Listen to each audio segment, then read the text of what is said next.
السلام عليكم ورحمة الله وبركاته. الحمد لله الذي هدانا لهذا وما كنا لنهتدي لولا أن هدانا الله، والصلاة والسلام على مبعوث رحمة للعالمين سيدنا وحبيبنا محمد وعلى آله وصحابته أجمعين. رب اشرح لي صدري ويسر لي أمري واحلل عقدة من لساني يفقه قولي. إلهي نجنا من كل كرب بهدي المصطفى مولى الجميع، وهب لي في مدينته قرارا ثم دفنا بالبقيع. أهلا وسهلا بكم ومرحبا. wana group katika group yetu ya Raudha for Hajj and Umrah, lakini pia waislamu wote, haya ni mawaidha amma, ni tadhkira likulli muslim. Mwenyezi Mungu Subhanahu wa Ta'ala tunamshukuru tena kwa kutupa nafasi na kutuchagua tukawa miongoni mwa zuwaru baitihil haram katika mwaka huu. Tuseme pamoja labbaik Allahumma labbaik, labbaik la sharika laka labbaik, innal hamda wan ni'mata laka wal mulk la sharika lak. Miongoni mwa wale ambao tutayataja katika ibada hii ya nguzo ya Hajj ni mengi sana, lakini nimeona kabla ya kuyataja nizungumze baadhi ya hikma ambazo Mwenyezi Mungu Subhanahu wa Ta'ala huwa haleti jambo isipokuwa lina hekima zake. Lakini pia sio muhimu kuzijua hekima za jambo ambalo Mwenyezi Mungu ametaka au ametufaradhia. Muhimu ni kumtii Mwenyezi Mungu katika jambo, sawaan arafta hikmatahu am lam ta'rif. Ukiwa umejua hikma yake, hujajua, wewe ni wajibu wako kumtii Allah Subhanahu wa Ta'ala, kwa sababu wewe ni mja wake. Kwa hiyo sio lazima kujua kila ibada au kila nguzo nini hikma yake, sio lazima. Kama limesemwa sawa, haijasemwa tulia, kwa sababu mja kazi yake ni kusema sami'na wa ata'na. Ya Rabbi, tumesikia na tumetii. Sio tumesikia lakini kwa nini umetuambia tufanye hivi, tuna question. Au tumesikia lakini hii ina hekima gani? Hapana, tumesikia tumetii, kwa sababu kila amri ikiwa utajua hikma yake, ile ubudia na imani itakuwa haina maana yoyote. Kwa hiyo zipo baadhi ya hikam au hekima ambazo zimetajwa katika ibada ya hija.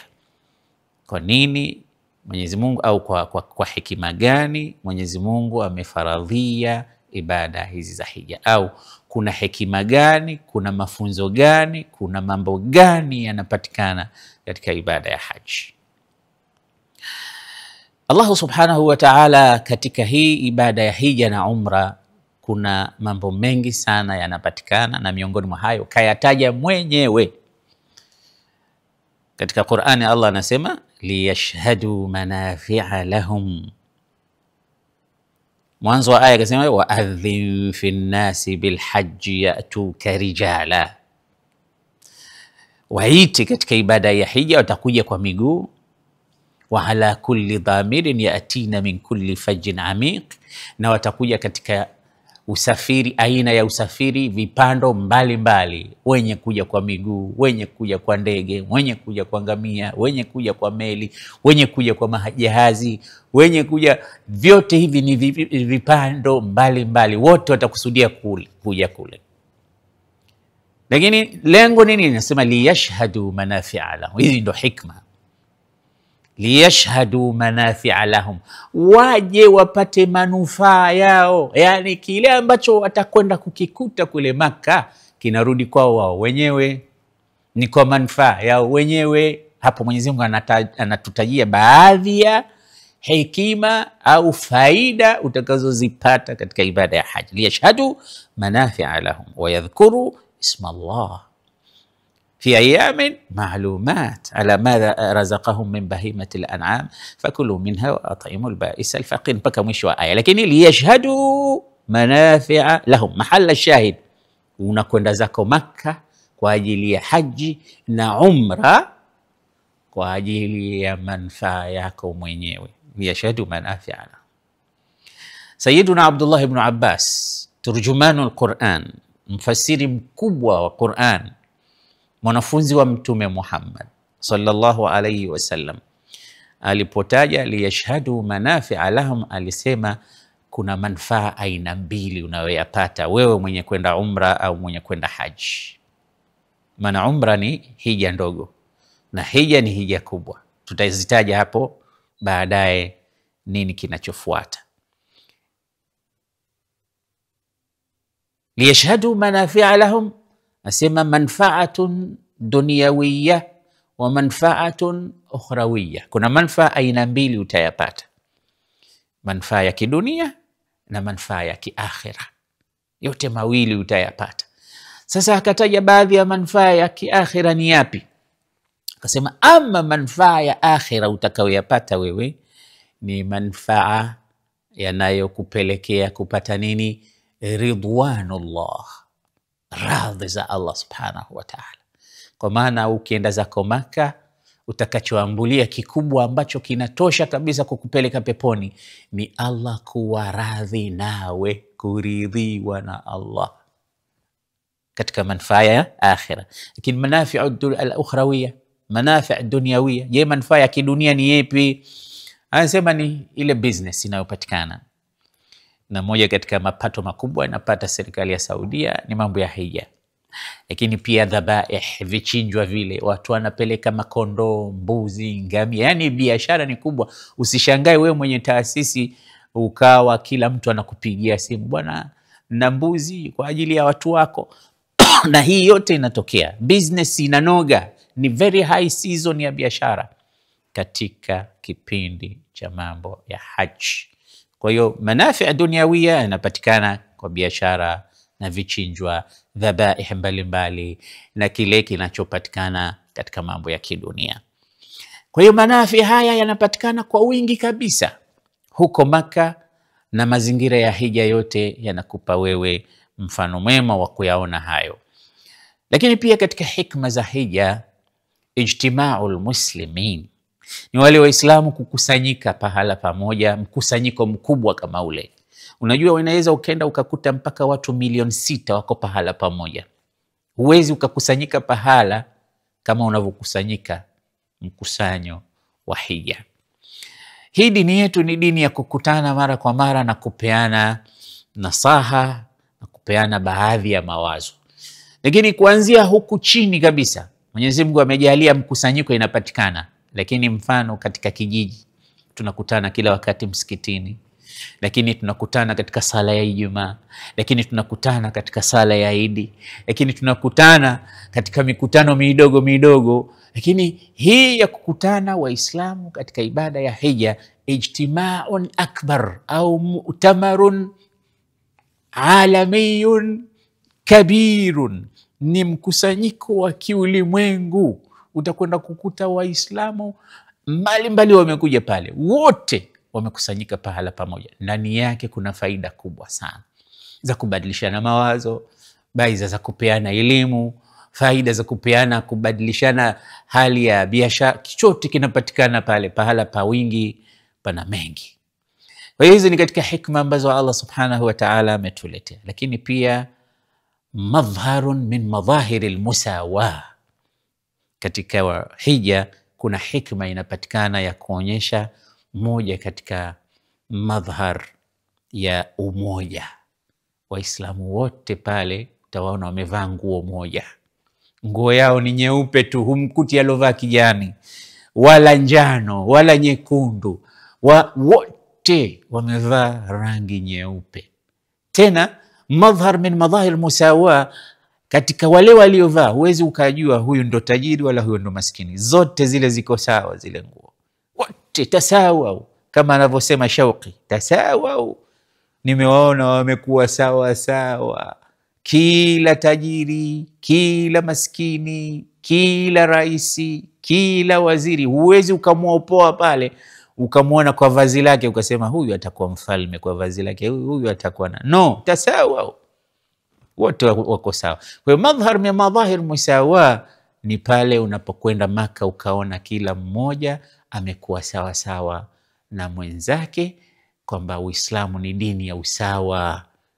Al-Islam wanasema an-nasu fil islami sawasiya, wana ule usawa sawa, kasnan al-masht, kama vile kitana kinavyokuwa wote wako sawa sawa. Basi katika hija maneno yao yote ni mamoja, labbaik Allahumma labbaik, labbaik la sharika laka labbaik. Wanazunguka kwa pamoja, wanaenda Safa na Marwa kwa pamoja, wanaenda Mina kwa pamoja. Anachokifanya yule unakifanya wewe. Wanaenda Arafat, wanaenda pala popote, madhhar min madhahir. Wakilala chini wanalala, wakila pa tasawau, wamekuwa sawa sawa wote. Lakini katika hikma za hija, moja miongoni mwa hikma kubwa ambayo wengi tulikuwa tumeghafilika nayo ni hii ya kutambua kwamba alhajju akbaru mudhakirin yudhakiruna bi ahwali salihin. Ni kikumbushio kikubwa hija, na ukienda hija liweke hili katika akili yako kwamba hija ni kikumbushio chako kikubwa cha kukumbusha. Unakumbuka nini? Yani ukienda tu ukiona Al-Kaaba unakumbusha wa idh yarfa'u Ibrahimu alqawaida min albayti wa Ismail. Unamkumbuka Nabii Ibrahim alipokuwa anajenga, anachukua kijiko chake, mwanawe analeta matofali, Ismail anamsaidia. Wewe ukiona Al-Kaaba kumbuka hiyo, unavuta fikra, una recall baadhi ya vitu ulivyosikia katika qasasul anbiya. Unaiona Al-Kaaba unavuta fikra hizo.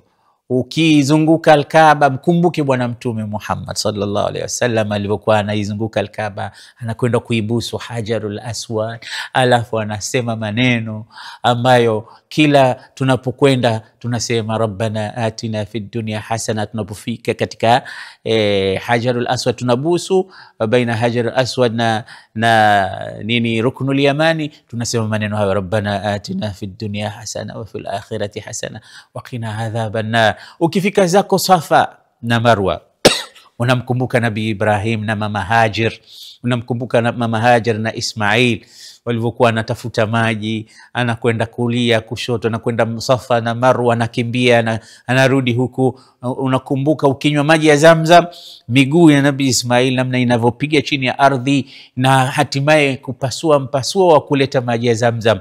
Unapokwenda zako Safa na Marwa yakumbuke haya. Lakini ukienda zako Makka, pale mji wa Makka unamkumbuka bwana Mtume, mazazi yake na alivyokuwa akilisha mbuzi, akiwa ni mwenye kutembea katika vichochoro vya Makka na shiab zake.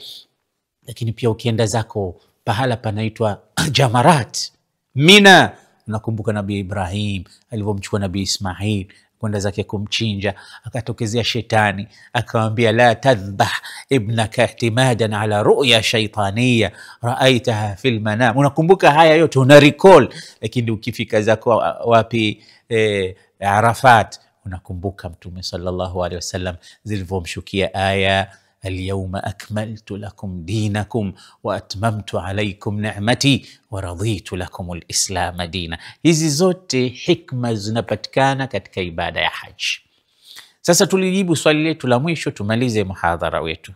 Nini tofauti kati ya hija na umra?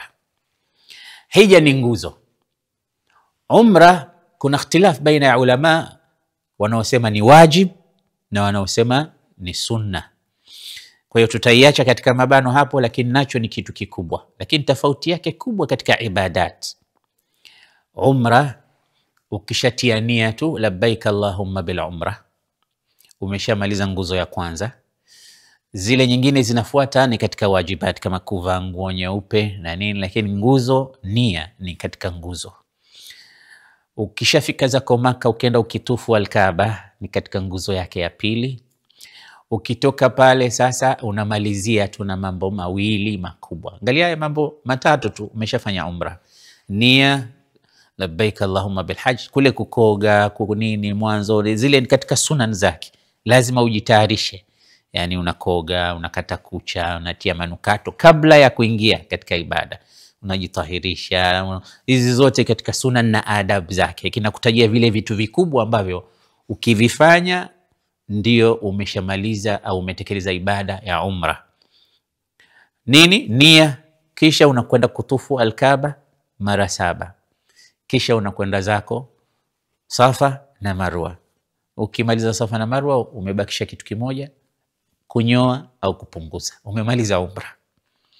Wewe kutakuwa na vitu vingine vikrombwezo ambavyo ndani yake vya kupamba pamba na kuifanya ile ibada upate madonge zaidi ya thawabu.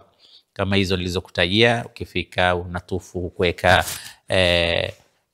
rubega, kwenda mwendo wa jogging, kwenda kunywa maji ya Zamzam, unaona vitu vingine hivyo vyote utavipata ndani. Lakini nia, tawaf, sa'i baina Safa wal Marwa, kunyoa, umra hiyo. Na tofauti kubwa kati ya umra na haji, umra unafanya anytime, mwaka, mwezi, wakati wowote. Huambiwi subiri mwaka wa umra ufike, hapana. Hija ndo huwezi kufanya wakati wowote. Hija ina nyakati zake. Qur'an inasema al-hajju ashhurun ma'lumat. Yani hija ina miezi yake maalum yenye kujulikana. Mfungo mosi, mfungo pili, mfungo tatu. Hii ndio miezi ya hija. Lakini umra haina miezi maalum. Hata hii miezi niliyoitaja unaenda unafanya umra. Si unaenda hija na umra unafanya.